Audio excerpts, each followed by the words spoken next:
Salmo 60. Aqueles que nos visitam, nós temos pregado na carta de Pedro, terminamos a carta de Pedro, começamos a segunda carta de Pedro pela manhã, com o pastor Emílio, e à noite nós temos feito a exposição nos Salmos. E hoje é o Salmo 60. Acompanhe com os olhos e o coração com atenção. A palavra de Deus diz assim: ao mestre de canto, segundo a melodia, os lírios do testemunho, hino de Davi para ensinar.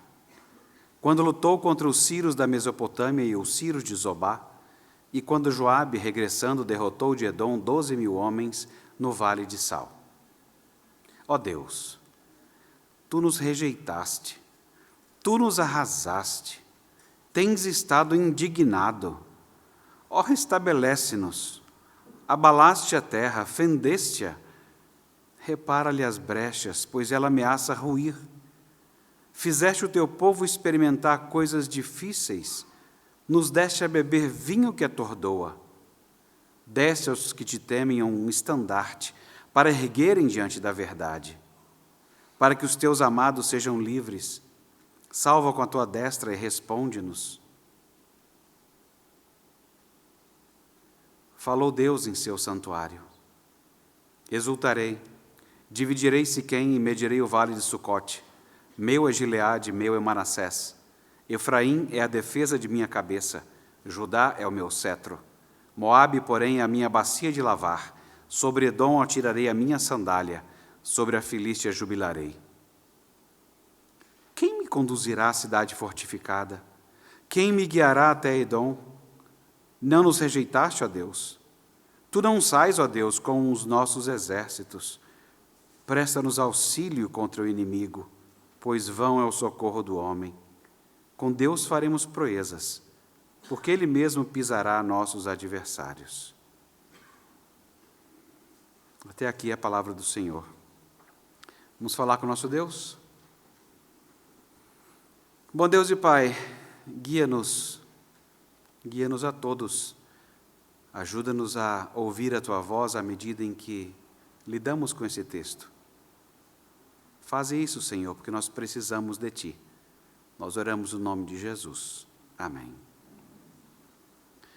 Apenas um rascunho rápido.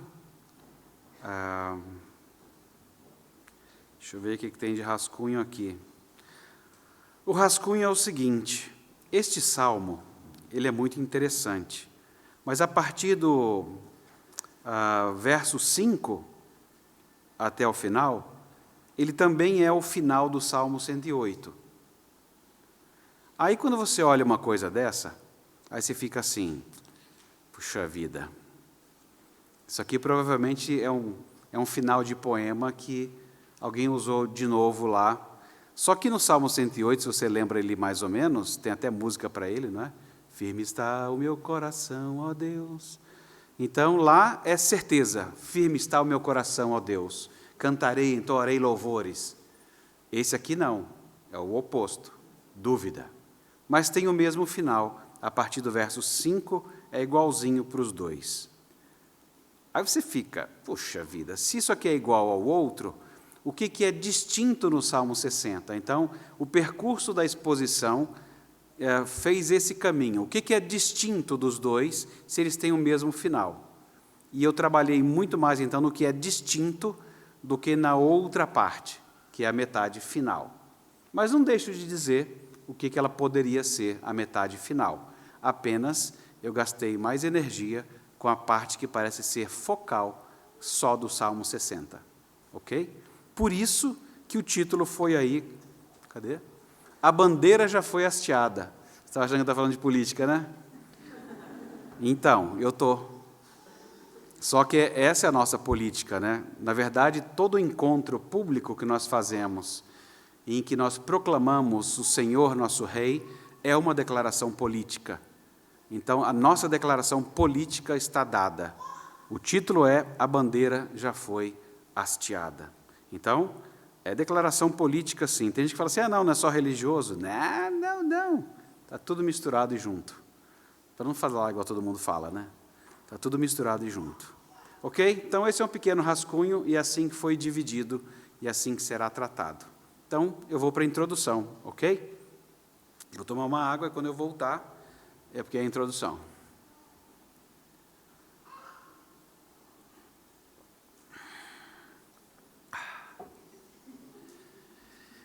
Sempre que as campanhas políticas, e agora é de agora mesmo, acontecem, lá vêm elas, as bandeiras.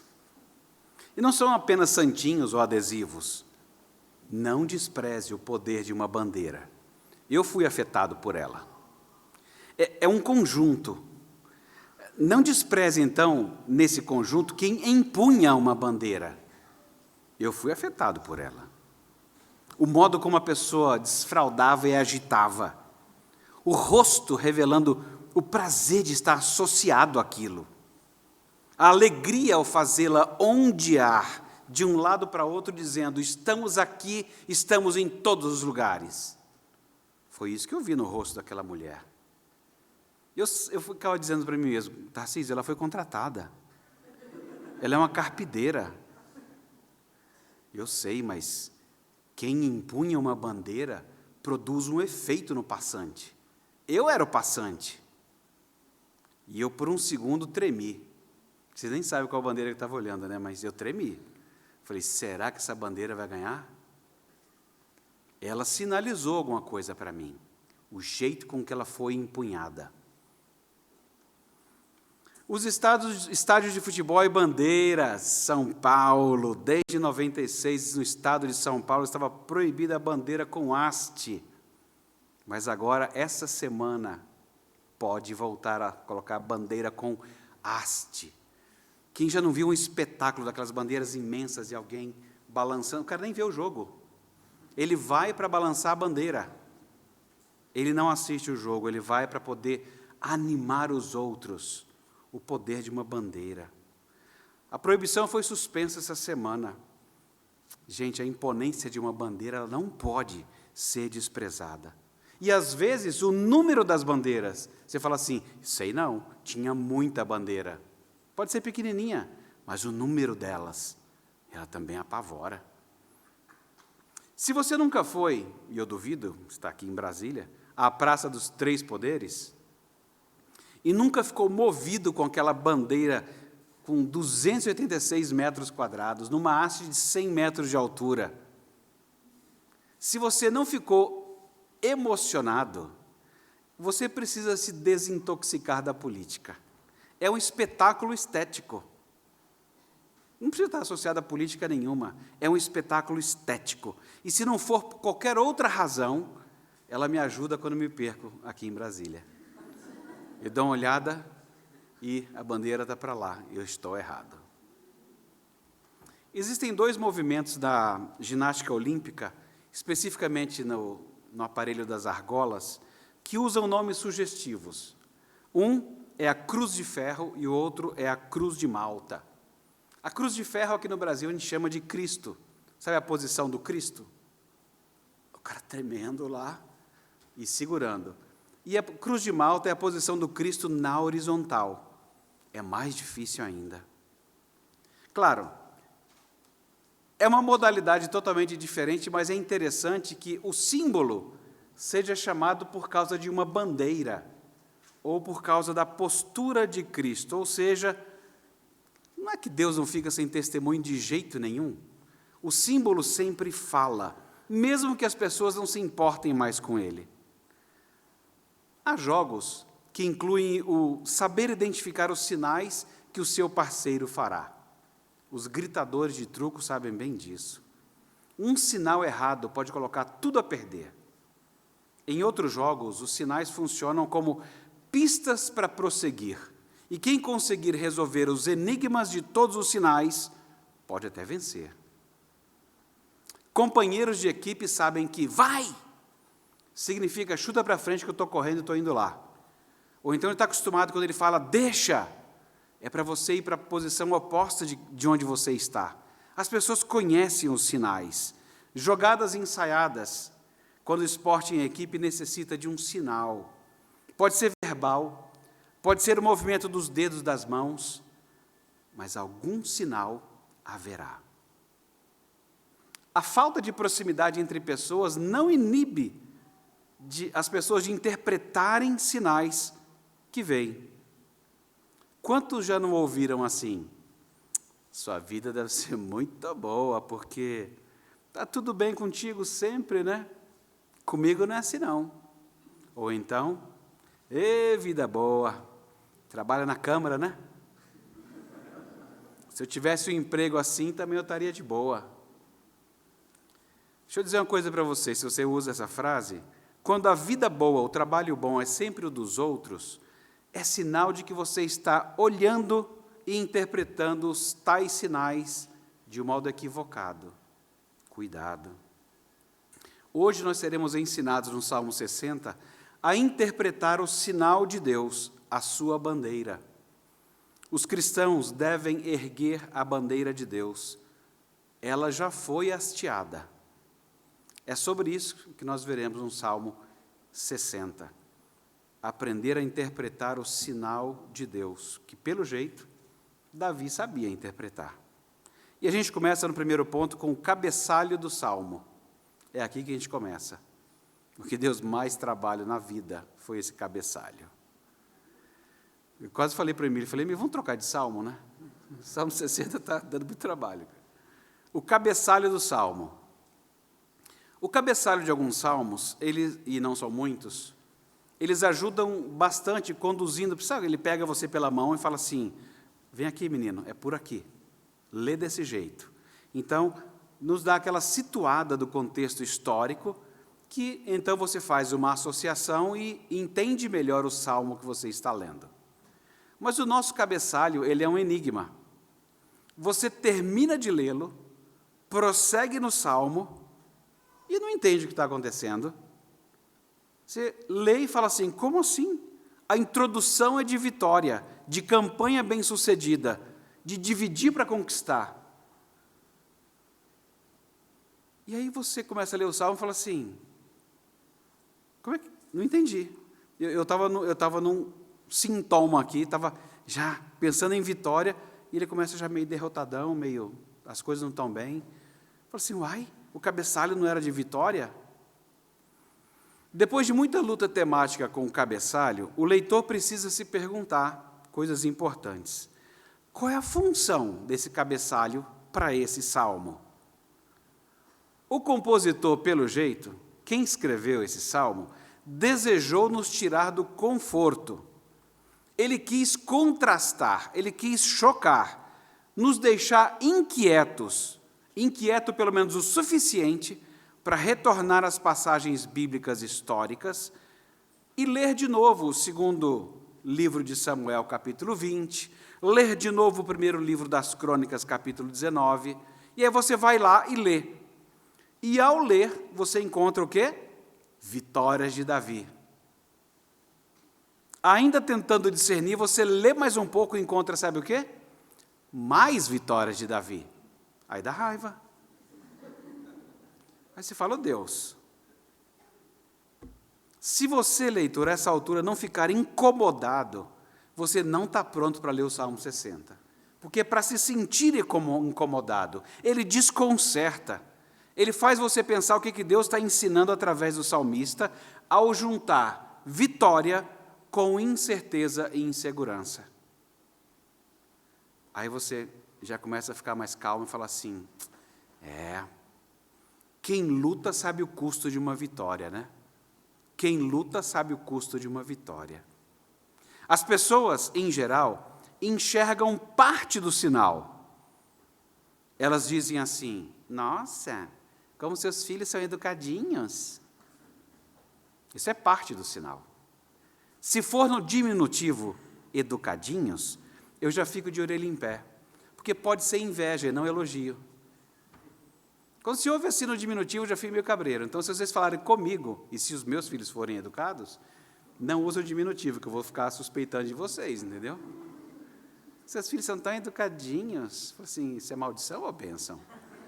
Não sei o que você está falando. Pode ser ceticismo, pode não ser elogio. De qualquer forma, foram muitas batalhas para qualquer um que tem alguém educadinho chegar onde chegou. Não foram poucas as batalhas. Ou então as pessoas dizem assim, está envelhecendo bem, hein? Nada como ter um bom DNA. Aí você fala assim, miserável. Você não sabe o custo que é num casamento e comer pouco. Porque é na faixa, entendeu? Alguém pagou e você está lá só comendo. E você fala, não, obrigado. E o garçom tentando te entupir até o talo. Aí você fala, não, obrigado. Não, obrigado. Não, obrigado. E vai pegar a comida, aí você tenta pegar só o que você come, né? Tem gente que come para a semana, né? Mas tenta comer só o que você precisa. Então, assim, o seu prato pesando 300 gramas todos os dias, a semana inteira, sendo a maioria salada, essa vida ninguém vê. Só fala que foi um bom DNA, miserável. E a sua luta, não sobrou um créditozinho aí para as lutas que você está empreendendo por anos. Também é o falso elogio, entendeu? É o falso elogio. Você já viveu bastante para saber que a vitória somente pode acontecer por causa da bondade do nosso Senhor. E você sabe ainda que há vitórias que, na verdade, elas foram ganhas na força do ódio. Tem batalhas que você enfrenta que você venceu na força do ódio. Não significa, portanto, que foram coisas que Deus tem exatamente prazer nisso. Aliás, não à toa, Deus diz por que Davi não vai construir o templo. Porque muitas das lutas que ele venceu não foram vitórias de bom coração, foi na força do ódio. Quando você lê o cabeçalho, você vê que o cara foi até perto do Iraque. E o cara está em Israel. O cara vai até perto do Iraque para acabar com eles. Isso assim não é muito normal, gente. Se você nunca andou por aquela região, nem eu, vai no Google Earth, mede e vê o tempo que leva a cavalo de você fazer esse percurso. Aí depois a gente conversa. É longe. Tem que estar com muita vontade, todo dia. Porque tem aquela hora que você passa, sabe quando você briga em casa? Aí no outro dia, você já está com uma preguicinha de brigar? Eu não sei se eu quero continuar essa briga. Eu não sei nem se eu estou com ódio. Se eu estou, eu nem sei do que mais. Eu não sei nem como foi o começo da briga. Então, você conseguir por centenas de quilômetros, com uma disposição, é porque você está movido por alguma outra coisa que pode não ser uma coisa santa e boa. Pois é, tem vitórias que são ganhas assim. Vencemos, graças a Deus, mas Deus sabe com que espírito você lutou essa batalha. É por isso que Ele pode falar, então, dessa sensação de abandono, de derrota, porque ela pode estar presente mesmo na vitória. Quando elas são ganhas sem ser na força que Deus supre. Você venceu no seu braço. E você sabe disso. E aí você olha e fala assim, sabe, você tem uma sensação de não presença de Deus? Fala assim, Deus, eu sei que eu ganhei isso aqui no braço, no grito. Eu enganei para essa vitória. Então significa que o Senhor não está nem aí para mim, né? A gente ainda fica bravo com Deus e põe Ele na parede, né? A gente é muito besta. A gente não faz isso. Quando você tem alguém mais poderoso que você, fala direito. Fala com respeito. Mas a gente tem dúvida nessa hora de falar assim, Deus, eu ganhei isso aqui na enganação. Eu ganhei no grito. Será que o Senhor não está se importando comigo? Por isso que pode existir um título como esse e um começo de salmo como esse. Nas guerras há perdas, há ferimentos, há cansaço, há pensamentos de desistir, há questionamentos, até quando, Senhor? Há choro, há saudade, existe raiva, existe ansiedade, há incerteza, há medo e há crueldade. O cabeçalho começa fazendo isso comigo. Eu leio sobre as diversas vitórias de Davi, e ele me diz que há momentos de abandono, de rejeição, de risco de perder tudo, de atordoamento. A nossa vida com Cristo é assim também. Tem horas que eu acho que Ele virou o rosto e se esqueceu de ser bom? Por que o Senhor está sempre me rejeitando, Deus? Já não basta os que me conhecem e fazem isso? Eu fico à beira de perder o juízo, a paciência, da vontade de jogar tudo para o alto. Eu fico zonzo, às vezes, só de falar sobre dificuldades. Eu fico zonzo e eu nem bebi. Pode não ser apenas algo pessoal. Pode ser, inclusive, esse tipo de meditação e sofrimento por causa do corpo local onde você se reúne. Porque muitos anos fiéis de serviço, às vezes, eles são desmantelados por causa do pecado de líderes destacados. Parece um terremoto, como diz Davi. Ou então há oportunidades que são perdidas por causa de alguns poucos membros que causam divisão. Ou então dúvidas que são semeadas por mestres que ensinam falsa doutrina nas classes, nos lares. Pois bem, Deus tem uma boa notícia para você. A quem Ele mesmo desequilibrou, que é o nosso segundo ponto. Porque essas falhas e outras, elas podem ser confessadas, passos podem ser dados para as pessoas voltarem-se para Deus, se os envolvidos estiverem olhando para o sinal de Deus, a sua bandeira. Então a gente vai para lá. O corpo do salmo e a bandeira. Parece título de livro. O corpo do salmo e a bandeira. Aí põe um corpinho num salmo lá, ia ficar bem legal. Só imaginando o corpinho. Davi, no nosso salmo, em meio a grandes crises, ele se volta para Deus e ele é encorajado pela graça de Deus e pela verdade. É o nosso verso 4. Quando eu penso nesse desequilíbrio que Deus promove, e Ele faz isso, por isso Ele colocou alguns salmos para nos equilibrar, para nos reequilibrar e para nos desequilibrar. Se andar fosse tão bom, se a gente realmente gostasse e achasse que andar fosse tão bom, a gente não compraria carro, nem sofá, nem teríamos inventado o serviço de entrega em domicílio, e nem colocado rodinhas nas cadeiras. Eu fiquei lembrando do filme Wall-E, de 2008. Se você não viu, ok. Naquele filme, os seres humanos estavam no ano 2700, a bordo de uma estação espacial chamada Axioma. Muito legal esses nomes.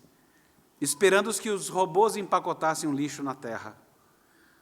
A bordo da estação espacial, eles estavam tão acomodados que eles eram incapazes de se levantar sozinhos ou de se locomover sem aparelhos especiais. Era todo mundo rolicinho. Gastavam seu tempo, basicamente, comendo, e eu inventei essa, maratonando séries, e fazendo com que os robôs executassem seus desejos mais banais. Havia sempre uma tela que projetava imagens, deixando-os tão passivos que eles se tornaram incapazes de reconhecer e analisar o mundo à sua volta. Esse é o Wall-E. Ainda bem que foi só um filme, né? Pois bem, Deus lida com o seu povo por intermédio da sua palavra. E uma das coisas que Ele faz por intermédio da poesia dos salmos é nos desequilibrar. Deus nunca deixa de dar um sinal, de erguer sua bandeira, para nos instruir o caminho a seguir. Aliás, sobre essa ideia de erguer bandeira, há várias cenas de filme com o erguer de uma bandeira. Algo que Deus mesmo inventou como linguagem adequada na sua palavra. Mas eu me lembro, assim, emblematicamente de uma, que é do filme O Patriota. Mel Gibson, sempre o Mel. Na hora que ele pega a bandeira, está todo mundo recuando, porque o cara com a bandeira está recuando. E se a bandeira recua, os soldados têm que recuar. Ele vai, pega a bandeira, joga a arma fora, porque quem segura a bandeira não tem arma, e segue avançando. Claro, depois no fim a arma aparece na mão dele de novo, mas isso é Hollywood. Não era para ter uma arma. E ele segue com a bandeira, empunhando. É impressionante. E tem também aquela famosa cena, uma fotografia que rodou o mundo. A cena no ponto mais alto do Iwo Jima, no Japão, quando fuzileiros navais americanos levantaram a bandeira lá em fevereiro de 45 e usaram essa imagem até não poder mais. Ganharam muito dinheiro com essa imagem. Aliás, usaram para ganhar dinheiro. Mas a minha questão é só, o empunhamento de uma bandeira move as pessoas à ação. As bandeiras regimentais, por exemplo, na Guerra Civil Americana, tinham uma importância estratégica na batalha. Equipes de soldados, que eram chamados de soldados guardas de cor, eles carregavam. Havia 2 guardas de cor, um carregando a bandeira nacional, que no caso, na guerra, uma era a bandeira dos Estados Unidos e a outra era a bandeira dos confederados. Sei lá quem vai ganhar. E outro carregando a bandeira regimental. O regimento identificava, às vezes, a região, uma família, enfim, a bandeirola lá. Ser portador de cor era considerado uma marca de grande distinção e exigia bravura do soldado. Por isso, porque levar a bandeira era em qualquer situação. Eles iam desarmados, mesmo sob fogo. Os portadores de cor, eles tinham que enfrentar o inimigo e nunca fugir, porque senão todo o regimento iria bater em retirada, iria fugir. Foi isso, quando a gente citou o patriota, que Mel Gibson fez, ao tomar a bandeira e mandar que avançassem e jogar a arma fora. Muito significativo. É disso que Davi está falando. Em meio às muitas batalhas nas quais ele esteve envolvido, ele tinha de saber olhar onde estava a bandeira providenciada por Deus.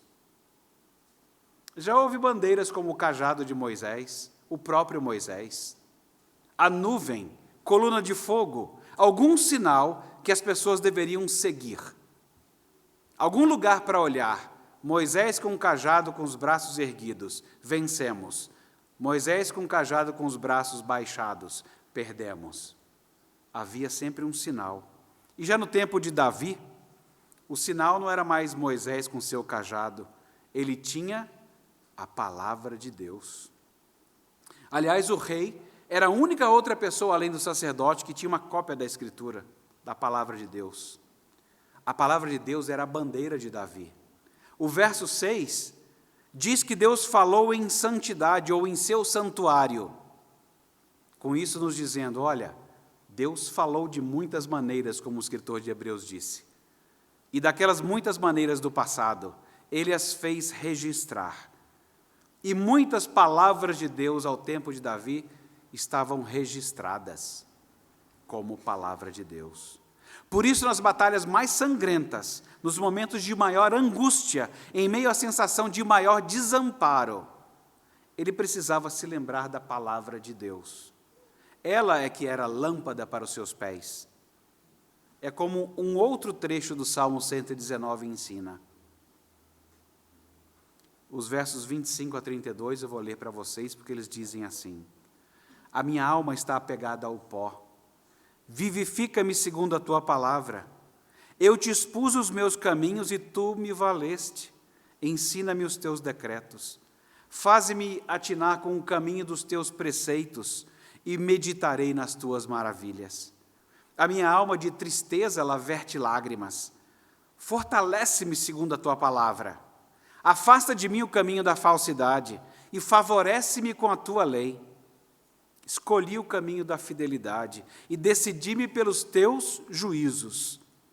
Aos teus testemunhos eu me apego. Não permita, Senhor, que eu seja envergonhado. Percorrerei o caminho dos teus mandamentos, quando me alegrares o coração. Era essa bandeira que Davi se apegava. Era a sua palavra. No Novo Testamento nós temos João 3,16, como foi lido, em que Deus ama o mundo de tal maneira que Ele deu um sinal definitivo. O seu filho unigênito, para que todo aquele que nele crer tenha vida eterna. O sinal é Cristo. Ele é a bandeira sobre o seu povo. Ele cobriu o seu povo com o seu sacrifício. É por isso que é dito que a sua bandeira sobre nós é o amor. Aliás, nós cantamos uma música que veio traduzida do inglês, que muitos missionários levaram para vários países. Uma musiquinha simples. Sou do Senhor e Ele é meu. Sua bandeira é o amor. Sou do Senhor e Ele é meu. Sua bandeira é o amor. Sua bandeira sobre mim é o amor. É por causa de passagem como essa do Salmo 60, que nós temos músicas como essa. E não só isso. No livro de Êxodo, o Senhor fala com Moisés assim: escreve isso para a memória em um livro e repete para Josué, porque eu vou riscar a memória de Amaleque de debaixo do céu. E aí Moisés vai, edifica um altar e chama aquele altar de Jeová Nissi. Quem já cantou cântico sabe, né? Jeová Nissi é que o Senhor é a minha bandeira. É a palavra nes, de bandeira. E aí tem aquele sufixozinho, minha bandeira.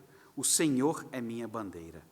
O sinal de Deus que fora o cajado de Moisés, posteriormente as suas mãos erguidas, para que a luta fosse ganha. Esse era o sinal, essa era a bandeira. Representava a presença de Deus, o seu poder, a sua vitória, a sua beleza. As bandeiras na Bíblia representam muita coisa. Inclusive, como Davi usa aqui, representa a verdade. A tua palavra é a verdade. Aliás, por isso uma editora inglesa, que começou em 1957, deu como título da editora Banner of Truth, a bandeira da verdade. Porque eles leram o Salmo 60 e seguiram a tradução que eu dei para vocês, que é diferente, vocês perceberam na tradução, que ela ficou diferente no lugar por causa dessa bandeira e da verdade. A bandeira da verdade. No correr da Escritura nós lemos, como vimos aqui na liturgia, no Salmo 20, celebraremos com júbilo a tua vitória, e em nome do nosso Deus hastearemos pendões. Eu fiquei bastante assustado quando a primeira vez eu fui aos Estados Unidos, porque eles têm muito dessas coisas de bandeirinha, né? Bandeira para todo lado, dentro da igreja, fora da igreja, debaixo da igreja, em cima da igreja, tudo tem bandeira. Então, acontece um piquenique, qualquer coisa, levam bandeirinha, eu já estava ficando cheio daquilo. Falei, cara, as coisas bandeira para tudo. É assim, dá para entender, porque eles levam a sério as coisas de bandeira entre eles. Então, eles inventaram essas coisas, mas eu fiquei tão feliz de saber que vem de Deus, entendeu? Vem da Bíblia esse negócio de bandeira, que os americanos imitaram o que estava na Bíblia. Eu fiquei mais calmo. Falei, obrigado, Deus. Ou como diz, como o escritor de Cantares escreveu, formosa és, querida minha, como Tirza, aprazível como Jerusalém, formidável como um exército com bandeiras. E é muito lindo mesmo, né? Quando você vê um exército com bandeiras, aquela ordem, aquele abano, é tudo tão bonito. É claro que esse tempo passou, né? Comparar as mulheres a éguas e a bandeiras, acho que não cola mais, né? Mas era bonito no tempo de Cantares. Então, mulheres, sintam-se lisonjeadas, quando falam, vocês têm um andar como de éguas. Coisa linda, né? É, mais ou menos. Assim, só se for uma égua treinada, não é qualquer égua. E também bandeiras, as belas bandeiras. Mudou um pouco o tipo de elogio, mas isso aqui era para ser algo bem bonito. A gente acaba tentando fazer algumas coisas, a gente usa de sinédoques em algumas letras. Algumas letras tentam nos fazer olhar para a direção certa, ao dizerem para a gente assim, olhe para a cruz. Aí você fala, ah, que legal. Mas a cruz foi só o suporte. A cruz é a haste. Olhemos para Jesus. Isso requer enxergar o que outros não estão vendo. Tem gente que vai olhar só a cruz. Constantino vai achar só que é o símbolo que deve ser usado. E muitos outros que acharam que era o símbolo importante. Era só uma haste. A bandeira é Jesus. É enxergar o que ninguém está vendo. E você só consegue enxergar essa realidade Se Deus tiver tirado a cegueira dos seus olhos, você não pode se curar de cegueira, e você não poderia deixar de ser morto e então vir a viver. Mas depois de ter sido feito sadio, e de enxergar a Cristo em meio a qualquer luta, é para Ele que você olha. E é para você que Ele olha. Depois de ter feito são de novo, você vive novamente a vida que Cristo conquistou para você. Olha, gente, eu queria dar para vocês um outro sinal, dizer que tem uma outra bandeirola que a gente pode empunhar, de que é uma bandeirola que a Bíblia diz para você desenhar, e que com essa bandeira, eu gostaria de fazer isso, ia ser bem legal. Uma bandeira visível para usar em passeatas, não ia ser demais? A igreja Semear entendeu qual é a bandeira deles é a bíblica. Nossa, eu ia gostar até disso, ia ficar bem metido, a gente ia ser a igreja mais metida de todo o Distrito Federal, empunhando a verdadeira bandeira. Mas nós podemos ser bem legais. A gente podia tentar inventar uma relíquia de Moisés, dizer que a gente tem um cajado, ou poder levantar para a igreja e falar, marchem! Ou quem sabe colocar um desenho de uma cruz e desenhar algumas doenças na cruz e dizer assim, olha, isso tem consumido vocês, olhem para a cruz e sejam curados. Sabe estilo serpente erguida? Pois a cruz foi só o mastro para a bandeira. A Sinédo que olhe para a cruz aponta para olharmos para Jesus. E sem problemas, não há erro nisso. Mas lembre-se, é sobre Cristo. O que tremula é Cristo. Ele é a mensagem visível de que a verdade permanece. E ela é testificada em todo canto. A bandeira já foi hasteada. Olhemos firmemente para o autor e consumador da nossa fé, Jesus. Aquele para quem, em troca da alegria que estava proposta para ele suporta a cruz, não fazendo caso da vergonha, e está assentado à direita do trono de Deus. Considere então atentamente esse que suportou tamanha oposição, e então não cansem, desmaiando em vossas almas. Nesse Salmo 60, Deus lembrou Davi de sua promessa de preservar a terra do seu povo. É por isso que ele vai falar de todos esses lugares aí, Sucote, Filistia, Moabe, de todos esses lugares que têm uma memória histórica do que Deus fez nesses lugares. Nós cristãos podemos estar certos de que a herança da salvação que Deus prometeu em Cristo, ela está garantida e nenhum inimigo espiritual consegue tirar de nós.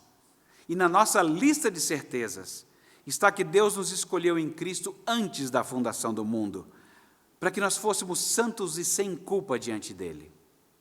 Fomos redimidos pelo sangue de Jesus Cristo, fomos perdoados e mais, o Espírito Santo habita em nós até nós chegarmos à nossa terra. É isso, como ele lembrou a Davi dos territórios que vencera, ele quer nos lembrar que nós temos um território muito mais certo, mas tem luta. E luta que nem sempre é vencida em nome de Deus. Às vezes o nome de Deus é usado, mas é na força da raiva, ou nosso próprio braço. Seja lá o que for, e se isso acontecer, você vai ter a sensação dada pelo Espírito Santo, como Davi teve do Salmo. Fala assim, Deus não me desampara. Parece que a terra está rachando e a gente está ficando separado. Não me desampara. Então, se há alguma coisa para você incorporar na sua oração, e se você quiser usar um Salmo 60 para falar com Deus, é saber disso. Nós temos muitas lutas, e nem todas são vencidas de um modo adequado. Leva diante de Deus e fala assim, Deus, eu ganhei, mas fui eu mesmo. Eu sei que se o Senhor não quisesse deixar, não teria ganho. Mas eu sei que foi na força do meu braço, do meu grito, do engano que eu fiz. Me perdoa. Porque a sensação que dá depois de vencer assim é igual a do que o salmista conta, é um vazio. Parece que o Senhor desamparou a gente. E eu não quero esse desamparo, ao contrário, eu quero o Senhor comigo o tempo inteiro, com a tua igreja. E então a gente, como igreja, faz o quê? Faz como ele fez. Fala assim, olha, vamos para onde? Vá para aquele lugar que ele falou, no verso 4. Deste aos que te temem um estandarte, para erguerem diante da verdade. É assim que você ergue Cristo em seu coração, segundo a sua palavra, ouvindo a sua voz, fazendo aquilo que ele diz. Isso é tremular a bandeira. Ela já foi hasteada em nosso favor. Se você lançar mão dessa verdade, você permanece nessa verdade. Se você não lançar mão dessa verdade, você vai ter os sintomas que Davi teve aqui, de rejeição, de não estar estabelecido, de abalo o tempo inteiro. Isso pode ser um sinal, se você não parou para pensar nisso ainda, pode ser um sinal para você. Aliás, bandeiras são sinais. Se você não estiver olhando para a bandeira e andando segundo a bandeira te ensina, que é Jesus, pode ter certeza que esses sintomas estarão lá. E então, pode ser que as suas certezas precisem ser reagrupadas, rearranjadas, talvez até confessados, os seus pecados que você nem pensou que eram pecados. Porque você estava pensando inocentemente, eu venci, deve ser direção de Deus. Nem sempre. Nem sempre. Aqui estava um Davi que venceu, mas sabia que tinha uma coisa errada. E sabem, os textos que nós lemos no segundo livro de Samuel, que são o título para esse salmo, é um capítulo antes do adultério dele. Ele tinha muitas vitórias. Mas se você estiver com as vitórias no lugar errado, e não olhando para a bandeira, que é a palavra de Deus, e no nosso caso, a palavra encarnada de Deus, que é Cristo, nós corremos muitos riscos. Deus nos ajude e Deus nos abençoe. Amém. Vamos cantar ao Senhor, nosso Deus, uma vez mais?